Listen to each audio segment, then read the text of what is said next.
હાલ સડકથી લઈને સંસદ સુધી ચર્ચા જગાવતા મુદ્દો એટલે કોલકાતા પોલીસ અને સીબીઆઈ ટીમ વચ્ચેનું ઘર્ષણ.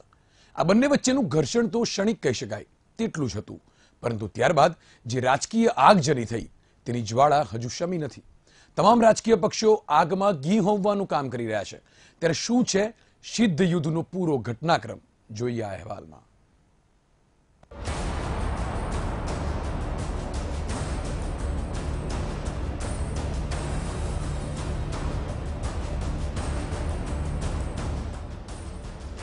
कल कलकत्ता में सीबीआई के अधिकारियों को उनको लॉफुल ड्यूटीज को करने से न केवल रोका गया बल्कि उन्हें कलकत्ता पुलिस द्वारा पुलिस थाने में डिटेन किया गया.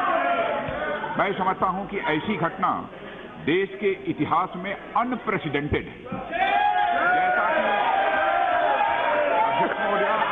जैसा कि इस सदन को अवगत होगा, सीबीआई को शारदा स्कैम की जांच करने की जिम्मेदारी honourable supreme court of India द्वारा दी गई.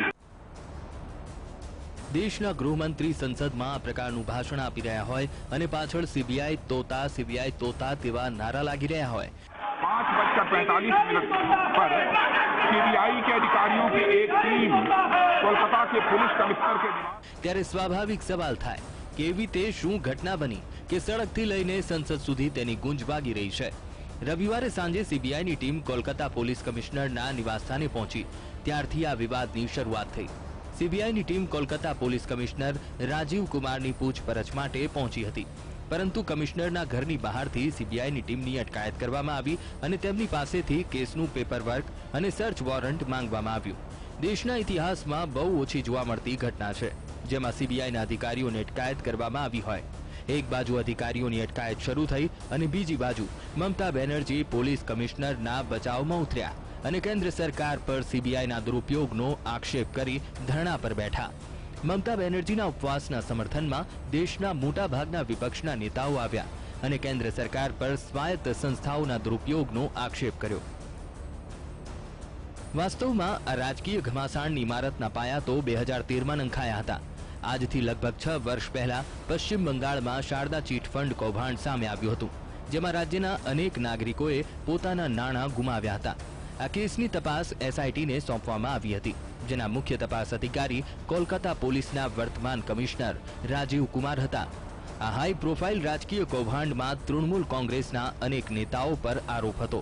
ત્યારે આ કેસની તપાસ કરી રહેલા અધિકારી રાજીવ કુમારે આ કેસને નબળો પાડવાના પ્રયાસ કર્યા તેવો આરોપ લગાવવામાં આવી રહ્યો છે.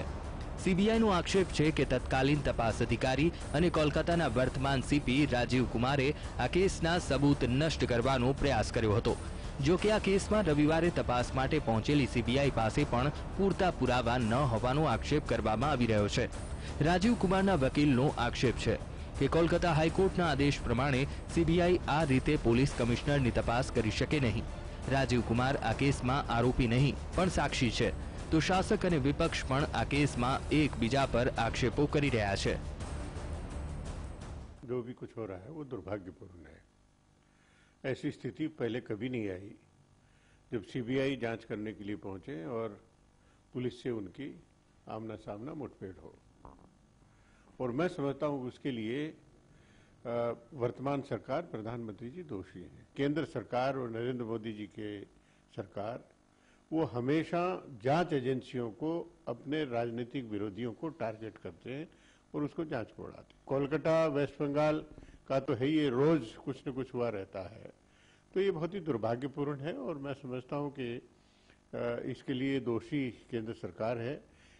पुलिस कमिश्नर के घर पर पहुंच जाना बगैर किसी नोटिस के, बगैर किसी वारंट के, तो ये तो मजाक हो गया. चाहे जिसके घर में घुस जाएंगे तो ये तो बिना अनुमति के किसी के घर में घुसना क्रिमिनल ट्रेसपास है. अपने में अपराध यही है. ये जो भ्रष्ट लोगों का गठबंधन है जो ये बताने की कोशिश कर रहा है कि संघीय ढांचा कोलैप्स कर रहा है और राजनीतिक दुर्भावना से कार्रवाई हो रही है,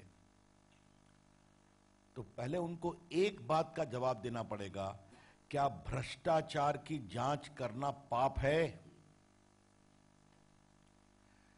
क्या सुप्रीम कोर्ट के निर्देश पर सीबीआई अगर बड़ी संख्या में हजारों करोड़ में रोज वैली स्कैम, शारदा स्कैम, जहां छोटे निवेशकों के पैसे लूटे गए, उसकी जांच करना क्या पाप है? કેન્દ્ર અને મમતા બેનર્જીની લડાઈમાં વિપક્ષો ખુલીને મમતાના સમર્થનમાં આવ્યા છે. પશ્ચિમ બંગાળમાં તો મમતાના સમર્થકો સડકો પર ઉતર્યા છે, પરંતુ દેશની રાજનીતિમાં પણ વિપક્ષી નેતાઓ સરકાર પર આક્ષેપો કરી રહ્યા છે. वेस्ट बंगाल के साथ साथ और कई प्रदेशों में इस तरह का सुनने को और जानने को मौका मिला है कि जैसे जैसे चुनाव करीब आया है, भारतीय जनता पार्टी, केंद्र सरकार मिलकर के सीबीआई का दुरुपयोग कर रहे हैं.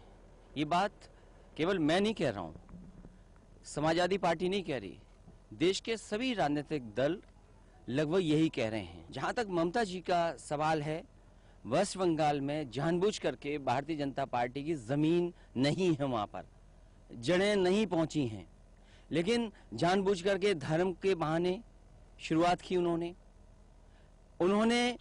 उन्हीं की पार्टी के नेताओं को लेकर के अपनी पार्टी में शामिल कर लिया.